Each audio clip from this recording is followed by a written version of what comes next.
تقی میر کی ایک غزل کے بارے میں پڑھیں گے. اب اس میں یہ جو غزل ہے اس میں میر جو ہے نا بڑی گہری بات کر رہے ہیں.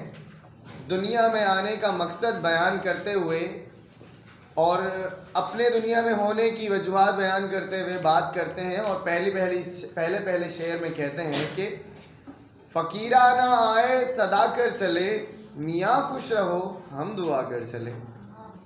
فقیرانہ آئے صدا کر چلے، میاں خوش رہو ہم دعا کر چلے. جو تجھ بن نہ جینے کو کہتے تھے ہم، سو اس عہد کو اب وفا کر چلے.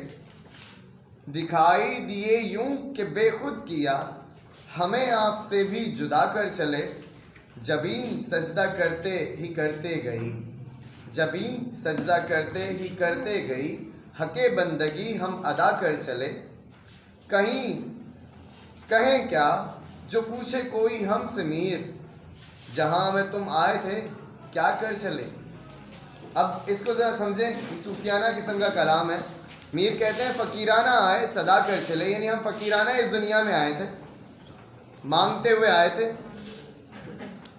یہ بھی حاصل نہیں ہے، یہ بھی نہیں ملا، یہ بھی نہیں مل سکا، یہ بھی مل جائے یا اللہ یہ بھی دے دے، یہ بھی دے دے، یہ بھی دے دے، اور صدا کرتے کرتے ہی چلے گئے کہ یہ بھی دے دے، یہ بھی دے دے. اور اب جب ہم مر رہے ہیں تو اب دعا دیتے ہوئے جا رہے ہیں. کیا دعا دے رہے ہیں؟ کہ میاں خوش رہو تم. ہم تو ساری زندگی مانگتے رہے اللہ سے، اب ہم تمہیں دعا دیتے جا رہے ہیں کہ خوش رہو تم، ہم دعا کر چلے.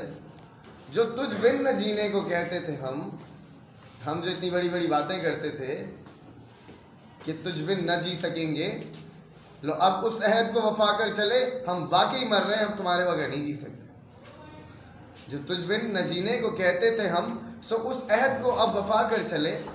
تمہارے بغیر جو ہم کہتے تھے کہ ہم نہیں جی سکیں گے، ہم مر جائیں گے، تمہارے بغیر ہمارا کوئی نہیں ہے، لو اب اس عہد کو ہم وفا کر رہے ہیں اور اب ہم چلتے ہیں. اللہ حافظ، خوش رہو میاں. اب یہ جو شعر ہے، اگر اس شعر کو سمجھنا ہے تو اس کے پیچھے بہت بڑا ایک واقعہ ہمیں یاد کرنا پڑے گا. آگے والا جو شعر آ رہا ہے کہتے ہیں دکھائی دیے یوں کہ بے خود کیا، ہمیں آپ سے بھی جدا کر چلے. یعنی اس طرح دکھائی دیے کہ ہم بے خود ہو گئے. بے خود یعنی اپنے آپ میں نہیں رہے، ہمیں اپنے آپ سے ہی جدا کر دیا. یعنی ہم ہوش و حواس سب کھو بیٹھے. آپ کو دیکھنے کے بعد ہم ہوش و حواس سب کھو بیٹھے. اس کے لیے ایک واقعہ اگر ہم یاد کریں، حضرت موسیٰ علیہ السلام نے جب اللہ تعالیٰ سے درخواست کی کہ یا اللہ میں آپ کو دیکھنا چاہتا ہوں، کہا موسیٰ نہیں دیکھ سکتے. محبت، شوق، تجسس، تلاش، یا اللہ نہیں دیکھ سکتے. چھوٹے بچے ہوتے ضد کرتے ہیں کسی چیز کے لیے. میں ایک مثال دے رہا ہوں. چھوٹے بچے جس طرح ضد کرتے ہیں، ابو یہ چیز چاہیے، بیٹا تم نہیں ہو ابھی اس کے رہے، نہیں چاہیے، نہیں ہو بھائی اس کے لیے، تم نہیں چاہیے. اس طرح سے محبت سے، احترام سے، ان سے جو دل لگی ہے، کس سے؟ اللہ تعالیٰ سے. اس احترام میں، اس دل لگی میں کہ یا اللہ تجھے دیکھنے کا اشتیاق ہے دل میں، تجھے دیکھنا چاہتا ہوں. موسیٰ نہیں دیکھ سکتے یا اللہ. اب ظاہر ہے ایک بچہ جو ایک استاد کا پسندیدہ ہوگا تو استاد اس کا کہا تھوڑا سا مان ہی لیتا ہے. چلو ٹھیک ہے، تم یہ تجربہ کر کے دیکھ لو، تمہیں سمجھ میں نہیں آ رہی میری بات، تو چلو یہ تجربہ تم کر کے دیکھ لو، پھر تمہیں سمجھ میں آئے گی. اللہ تعالیٰ نے کہا نہیں دیکھ سکتے گا یا اللہ پلیز ایک بار. چلے ٹھیک ہے، ایسا کرتے ہیں کہ یہ سامنے جو پہاڑ ہے، اس پہاڑ پر میں اپنی تجلی، جلی کہتے ہیں روشنی کی رمق کو، اور تجلی کہتے ہیں جلی کہتے ہیں بجلی کو، اور تجلی کہتے ہیں اس بجلی کی جو روشنی ہوتی ہے، اس روشنی کی ایک رمق کو، یعنی ایک روشنی کا ایک ذرہ سمجھ لو. تو اللہ نے کہا کہ میں اس پہاڑ پر اپنی ایک تجلی جو ہے وہ نازل کر رہا ہوں. اگر یہ پہاڑ اپنی جگہ ثابت رہا، قائم رہا، تو تم مجھے دیکھ سکو گے. خوش ہو گئے. اب جس طرح ہی اللہ تعالیٰ نے ایک تجلی اس پر پہاڑ پر اپنی ڈالی، وہ پہاڑ پس گیا. زوردار دھماکے کے ساتھ وہ پہاڑ پس گیا، یعنی اتنا شدید کہ وہ سرما بن گیا، یعنی اتنا باریک ہو گیا. اور آپ یعنی حضرت موسیٰ علیہ السلام غش کھا کر گر پڑے اور دیکھ ہی نہ سکے. یعنی اتنا شدید وہاں پر وہ واقعہ ہوا. اب یہاں اگر اس شعر کو دیکھیں تو اب یہ بات سمجھ میں آئے گی آسانی سے کہ دکھائی دیے یوں کہ بے خود کیا، یعنی آپ اس طرح دکھائی دیے کہ ہم بے ہوش ہو گئے. اب جب بے ہوش ہو گیا آدمی تو اپنے آپ سے جدا ہو گیا نا، اب تو ہوش و حواس نہیں رہا، عقل نہیں رہی، کچھ بھی نہیں رہا. تو دکھائی دیے یوں کہ بے خود کیا، ہمیں آپ سے ہی جدا کر چلے. جب ہم نے آپ کو دیکھا تو ہم خیالوں میں اس طرح کھو گئے کہ ہم اپنے آپ کو ہی بھول گئے.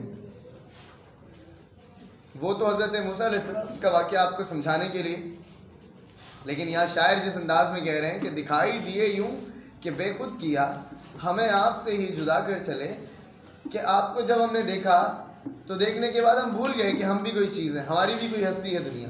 ہم ہر چیز بھول گئے آپ کو دیکھنے کے بعد. پھر آپ ہی کا خیال ہر وقت رہا، ہمیں آپ سے بھی، مطلب مجھے خود اپنے آپ سے جدا کر دیا آپ نے آپ کو دیکھنے کے بعد. جبھی سجدہ کرتے ہی کرتے گئی حق بندگی ہم ادا کر چلے.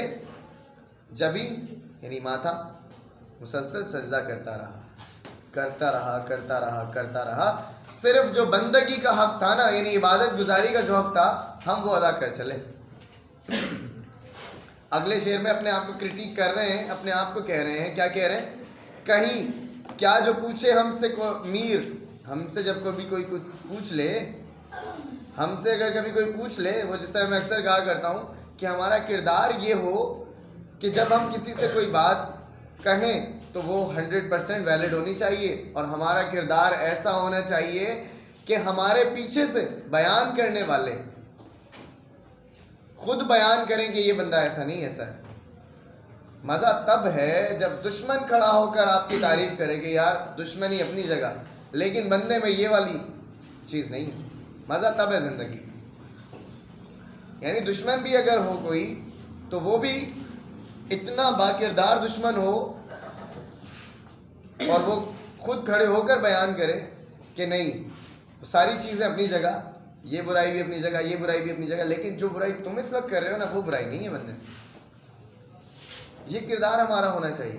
آج کا جو وقت ہے نا بیٹا بڑا مشکل وقت ہے. جتنا تیز میڈیا ہے نا اس سے زیادہ جھوٹ تیز ہے، کیونکہ میڈیا کنسسٹنٹلی جھوٹ پر کر رہا ہے. آپ ایک بات کسی کی سنیں گے، اصل میں ہمارا دماغ بھی ایسا ہی ہوتا گیا ہے.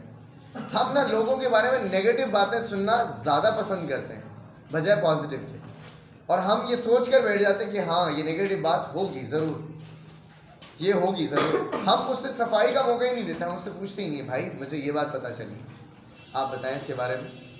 اور یہ سخت پکڑ کی وجہ ہے، میں آپ کو بتاتا ہوں. سورہ الحجرات میں اللہ تعالیٰ فرماتے ہیں کہ جب تمہارے پاس کوئی فاسق شخص آئے تو اس سے وہ خبر جو ہے نا وہ کنفرم کر لو، وہ پہلے اس کا تحقیق کر لو. مبادہ ایسا نہ ہو کہ تم کسی قوم پر جا پڑو اور پھر بعد میں تمہیں پچھتاوا ہو، یعنی کہ کسی سے لڑنے تم چلے جاؤ اور بعد میں تمہیں پچھتاوا ہو. یعنی ہم اللہ تعالیٰ کو ہی ڈینائی کر چکے ہیں. کس طرح؟ اس طرح کہ ہم سننا ہی نہیں چاہتے سامنے والے سے، پوچھنا ہی نہیں چاہتے ہوتے بھائی میں نے یہ بات سنی، آپ اس کے بارے میں آپ بتائیں آپ کیا ہیں. کم سے کم آدمی کو سامنے والے کو ایک موقع اتنا ضرور دینا چاہیے، اگر وہ جھوٹا ہوگا نا تو اس کی جھوٹ کھل کر سامنے آ جائے گی، اس کی زبان سے ہی خود بخود نکل جائے گا جھوٹ. آپ کو محسوس ہوگا کہ اس وقت یہ جھوٹ بول، اس کے چہرے کے تاثرات بتائیں گے کہ یہ جھوٹ بول. اور اگر سچا ہوگا تو آپ کے دل پر اتر رہی ہوگی اس کی بات کہ نہیں بندہ سچا ہے. کیونکہ آج کا جو دور ہے نا، میڈیا جو ہے نا بہت خطرناک چیز ہے. اور ہمارے ہاں تو رواج ہے، کیا کہتے ہیں کہ جھوٹ کے بغیر تو کوئی کام ہو ہی نہیں سکتا. نہیں، الحمدللہ ہر کام ہوگا اور بغیر جھوٹ کے ہوگا، سچ پر ہوگا. کون سو رہی ہے؟ شیف کیا ہوا؟ سر میں درد ہے کیا ہوا ہے؟ کیا جو پوچھے کوئی ہم سے میر، جہاں میں تم آئے تھے کیا کر چلے. اب دیکھو میر اپنے آپ کو کرٹیک کر رہے ہیں کہ اگر کوئی مجھ سے یہ پوچھ لے کہ تم اس جہاں میں آئے تھے کیا صرف سجدے کرنے آئے تھے کیا بھائی، اور حقوق العباد جو تھے، جو دنیا کے حقوق تھے، ان کو کون فالو کرتا، ان کے بارے میں کیا خیال ہے تمہارا. کہیں کیا جو پوچھے کوئی ہم سے میر، جہاں میں تم آئے تھے کیا کر چلے. کہ اگر ہم سے کوئی پوچھے، بندگی حق بندگی تو ادا کر دیا، سجدے تو کرتے رہے ساری زندگی، لیکن اگر کوئی آگے یہ پوچھ لے ہاں بھائی تم نے فلاں حقوق ادا کیا کہ نہیں کیا، فلاں حق ادا کیا کہ نہیں کیا، فلاں حق ادا کیا کہ نہیں کیا، تو ہم ان سے کیا جواب دیں گے, ہم ان سے کیا کہیں گے؟ میر دیکھیں کتنی, میں نے آپ سے کہا تھا کہ بڑی سادہ زبان میں اور بڑی گہری بات ہے, بڑی سادہ زبان میں بڑی گہری بات ہے میر کیا کرتے ہیں, اور کتنی ہم نے یہ بات سمجھی. ہر بندے کا آج کا مسئلہ یہی ہے, ہم سمجھتے ہیں کہ میں صحیح ہوں بس, باقی دنیا ساری خراب ہے. یہاں آ کر ہماری سب سے بڑی غلطیاں شروع, یہاں آ کر ہم غلطیوں کی شروعات کرتے ہیں کہ میں ٹھیک ہوں باقی سب خراب ہیں. پھر ہم کہتے ہیں ہاں بھائی تو نے یہ کیا, تو نے یہ کیا, تو نے یہ کیا. پھر یہ نہیں سوچتے کہ یار میں خود کیا کر چکا ہوں. اور جب کوئی آدمی یہ کہہ رہا ہوتا ہے نا کہ تم یوں تم یوں تم یوں, اس وقت وہ بھول چکا ہوتا ہے کہ میں خود کیا ہوں. کیونکہ جس آدمی کو یہ یاد رہے گا کہ میں خود کیا ہوں, وہ کسی سے تو نہیں کرے گا, وہ کسی سے نہیں پوچھے گا بھائی تم یوں.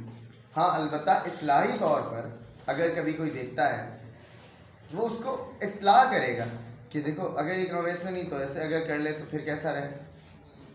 اور یہ وہ طریقہ ہے جس سے اصلاح ہوگی اور تربیت ہوگی. ادروائز نارملی کیا ہوتا ہے, ہم کرٹیک کرتے ہیں, یعنی کہ تنقید کرتے ہیں کہ تم نے یہ غلطی, تمہارے اندر یہ خرابی, تمہارے اندر یہ خرابی, تمہارے اندر یہ خرابی.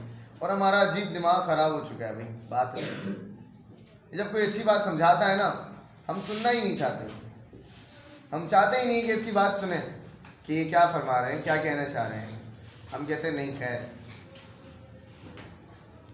تو یہ تھی آج میر کی غزل, میر تقی میر کی پہلی غزل.